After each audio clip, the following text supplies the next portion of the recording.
और जरा गौर कीजिएगा, इतना समझ में आ गया हमारी पैदाइश का मकसद क्या है। अब सवाल होता है इबादत करें कैसे, इबादत करें तो करें कैसे।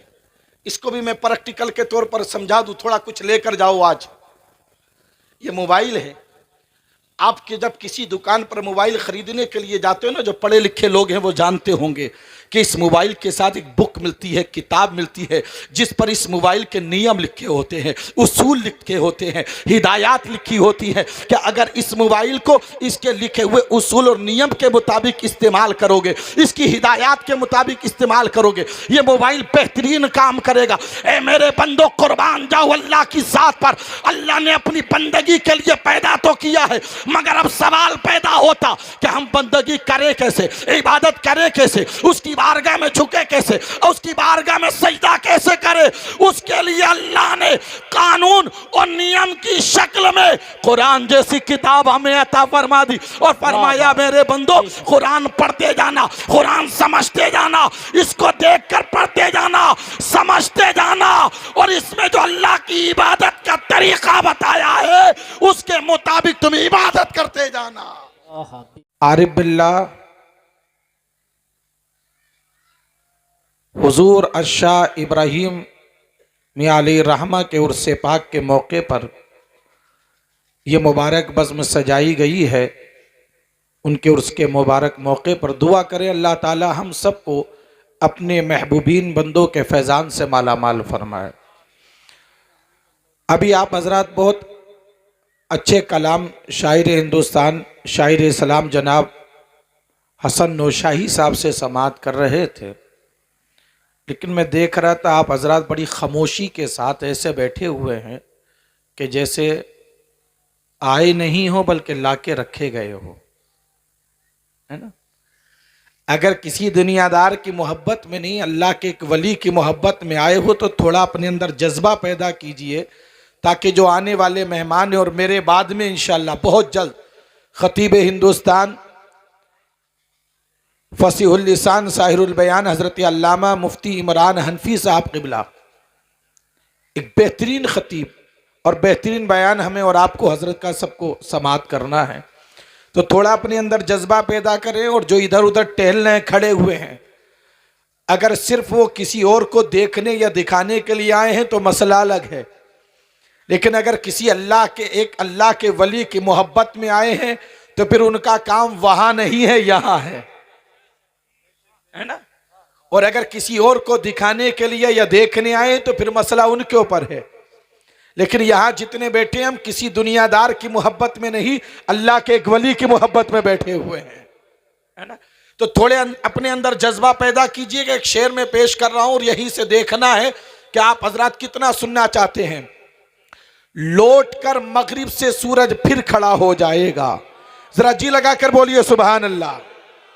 अगर आप खामोश रहेंगे तो मैं समझूंगा कि अगर आपकी जगह पत्थर लाके रख दिए जाते तो वो भी ज्यादा बेहतर था, इसलिए कि वो पत्थर भी हमसे ज्यादा बेहतर हैं कि जो एक काफिर अबू जहल जैसे काफिर की मुट्ठी में रहकर भी लेकिन मेरे मुस्तफ़ा का इशारा पाकर के मेरे नबी का कलमा पढ़ने लगे थे। मेरे अजीजों जरा बताओ, जब एक अबू जहल जैसे काफिर की मुट्ठी में रहकर कंकर मेरे आका का इशारा पाकर नबी का कलमा पढ़ने लग जाए, तो एक बेगूपुरा और अतराफ के जिंदा मदिन मुसलमानों, क्या तुम यहां बैठने के बाद अपने नबी का नाम सुनकर जी लगाकर मोहब्बत से सुभान अल्लाह नहीं बोल सकते? जी लगाकर बोले सुभान अल्लाह। लौट कर मगरिब से सूरज फिर खड़ा हो जाएगा।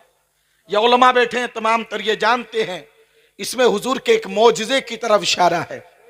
क्या मैं डिटेल में तो नहीं जाऊंगा, इशारा कर दूं, बस इतना समझिएगा कि मेरे मुस्तफ़ा ने एक मर्तबा हजरत अली की नमाज अस्र के लिए डूबे हुए सूरज को वापस पलटा दिया था।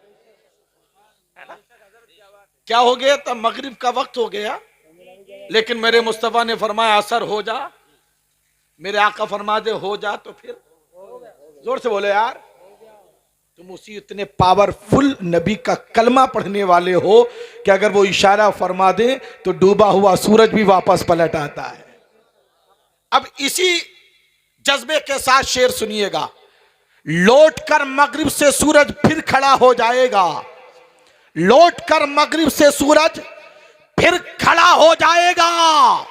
तुम कहो कि वक्त हो जा तो असर का हो जाएगा, तुम कहो कि वक्त हो जा तो असर का। और अगले शेर पे इंशाल्लाह कोई खामोश नहीं बैठेगा, मुझे उम्मीद है। किसी के बाप की मोहब्बत में नहीं, लेकिन रसूल पाक की मोहब्बत में जरूर सुभान अल्लाह बोलोगे। लौट कर मगरिब से सूरज फिर खड़ा हो जाएगा, तुम कहो कि वक्त हो जा तो असर का, जरूर जोर से बोलो, तुम कहो कि वक्त हो जा तो असर का।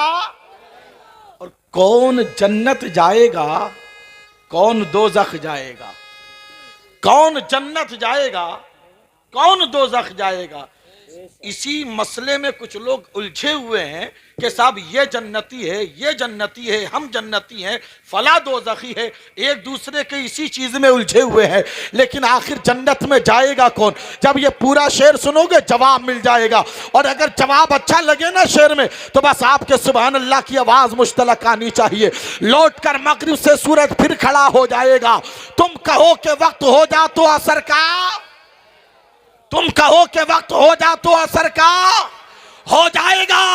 और कौन जन्नत जाएगा, कौन दोज़ख जाएगा, कौन जन्नत जाएगा, कौन दोज़ख जाएगा। मुस्तफा जाएंगे और फैसला हो जाएगा। वाह वाह वाह, जिंदाबाद जिंदाबाद, बहुत कौन अच्छा। जन्नत जाएगा, क्या बात, कौन तो जन्नत जाएगा, कौन दोज़ख जाएगा। मुस्तफा आ जाएंगे और फैसला, जोर से बोलो, मुस्तफा आ जाएंगे और फैसला। कोसते हो क्यों गरीबी को, नबी फरमा गए। थोड़ी सी गुर्बत मिल जाए ना तो हम कोसना शुरू कर देते हैं। शेर देखिएगा, मौलाना अख्तर साहब बैठे हैं, क़िबला तवज्जे। कोसते हो क्यों गरीबी को, नबी फरमा गए, माँ का चेहरा देख लो तो हज अदा हो जाएगा। कोसते हो क्यों गरीबी को, नबी फरमा गए, माँ का चेहरा देख लो तो हज अदा हो जाएगा। और नाराए अख्तर रजा कोई लगा कर देखिए, नाराए अख्तर रजा कोई लगा कर देखिए, बदअकीदों के घरों में जलजला हो जाएगा। नारे आलत, नारे गौसियत, मसलके आला हजरत, इश्क मोहब्बत, इश्क मोहब्बत, बस्ती बस्ती, करिया करिया, नारे हैदरी। बहुत अच्छा भाई, जिंदाबाद जिंदाबाद। नारे अख्तर रजा लगा कर देखिए, बदअकीदों के घरों में जलजला हो जाएगा। हजरात, हम और आप इतने सारे लोग बैठे हुए हैं, एक सवाल और उसका जवाब, बस आपकी तवज्जो दरकार है। इतने सारे लोग यहाँ बैठे हुए हैं, मगर मुझे बताओ मेरे अजीजों, क्या कभी हमने इस बात को समझने की कोशिश की है?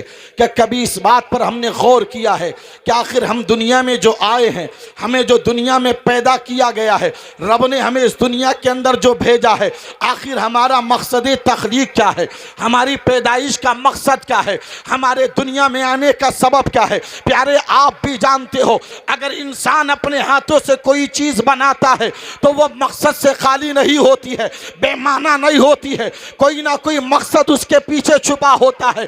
और इस इंसान को बनाने वाली ज़ात रब की ज़ात है, और रब का कोई भी काम बगैर हिकमत से खाली नहीं होता है, बिना मकसद का कोई काम नहीं होता है। आखिर प्यारे ज़रा बताओ तो मुझे, क्या हमने कभी इस बात पर गौर किया है आखिर हमारे पैदाइश का मकसद क्या है? हर चीज़ की एक वजह होती है, एक सबब होता है, एक रीज़न होता है, एक कारण होता है। मेरे अजीज, मुझे बताओ जरा सही, हमारी पैदाइश का मकसद क्या है? हमारा मकसद तख्लीक क्या है? आखिर हमें दुनिया में क्यों भेजा गया है? हमारे दुनिया में आने का सबब क्या है? मुझे बताओ, क्या कभी इस पहलू पर आपने सोचने की कोशिश की है? क्या आपने गौर किया है कि आखिर हमारा मकसद तख्लीक क्या है? आओ प्यारे, अगर इस सवाल का जवाब चाहते हो, इस मसले का हल चाहते हो, तो इस सवाल का जवाब लेने के लिए किसी दुनियादार की बारगाह में नहीं चलते हैं, बल्कि अपने रब की बारगाह में चलते हैं और चलने के बाद अपने रब की बारगाह में चल करके अर्ज करते हैं, ए मौला परवरदिगार, तू हमारा खालिक भी है, तू हमारा मालिक भी है, तू हमारा पैदा करने वाला है, मौला तू ही हमारा बनाने वाला है। और मौला जब तू हमारा खालिक है, हमारा बनाने वाला है, तो तुझसे बेहतर कोई नहीं बता सकता कि हमारी पैदाइश का मकसद क्या है। बेशक बेशक बेशक, हक है, हक है। उससे बेहतर कोई बता सकता है? जी। मिसाल से समझाओ, ये मोबाइल है, इस मोबाइल को जिसने बनाया उससे बेहतर कोई बता सकता है कि ये मोबाइल किस लिए बनाया गया? बताओ। प्रैक्टिकल के तौर पर मिसाल दिए मैंने, नहीं बता सकता ना उससे बेहतर कोई। तो हमारा और आपका बनाने वाला तो रब है ना। जोर से बोलो ना यार, सुभान अल्लाह। बस ये संजीदगी के साथ समझना जिस पहलू पे मैं लेकर जा रहा हूं। उससे बेहतर कौन बता सकता है कि हमें बनाया किस लिए गया है, हमारी पैदाइश का मकसद क्या है? क्या सिर्फ ऊंची ऊंची बड़ी बड़ी डिग्रियां हासिल कर लेना यह हमारी पैदाइश का मकसद है? ऊंचे ऊंचे मकानों में रह लेना क्या यह हमारी पैदाइश का मकसद है? आलीशान इमारतों में जिंदगी रह करके जिंदगी गुजारना यह हमारी पैदाइश का मकसद है? नहीं प्यारे, कुछ और है मकसद।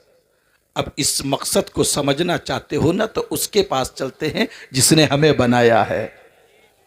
उसी रब की बारगाह में चल करके अर्ज करते, मौला तू हमारा बनाने वाला है, तू हमारा खालिक है। हम कहाँ इस सवाल का जवाब ढूंढने के लिए किसके पास जाएं? तुझसे बेहतर कौन बता सकता है हमारी पैदाइश का मकसद क्या है, हमारा मकसद तख्लीक क्या है, हमें पैदा किस लिए किया गया है? जब हमने आलम तसव्वुर में अपने रब से अर्ज की, मौला तू बता कि आखिर हमारी पैदाइश का मकसद क्या है, हमारे दुनिया में आने का सबब क्या है, हमें तूने किस लिए दुनिया में भेजा है, तो रब जवाब देता है, ए मेरे बंदो कुरान उठाओ और पढ़ो, वमा खलक़तुल जन्ना वल इंसा इल्ला लियाबुदून। अल्लाह फरमाता है, मेरे बंदो सुनो, हमने जिन और इंसानों को सिर्फ और सिर्फ अपनी इबादत के लिए पैदा किया है।